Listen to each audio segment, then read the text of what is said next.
अस्सलाम वालेकुम जी। आज मैं एक अपने इंक्यूबेटर जो कि मेरे इस्तेमाल में है उसका रिज़ल्ट शेयर करना चाहता हूँ।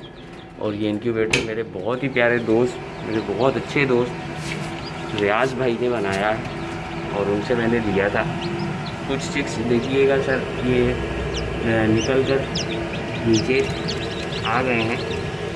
और इस ट्रे पर मेरा आज हैच आना था जो कि अल्हम्दुलिल्लाह बहुत ही ज़बरदस्त और बहुत अच्छे तरीके से आ रहा है।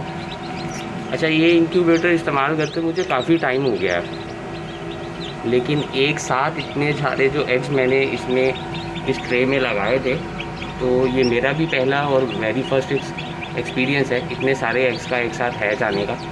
तो इसलिए मेरा जी चाहा कि मैं इसकी वीडियो बनाऊं।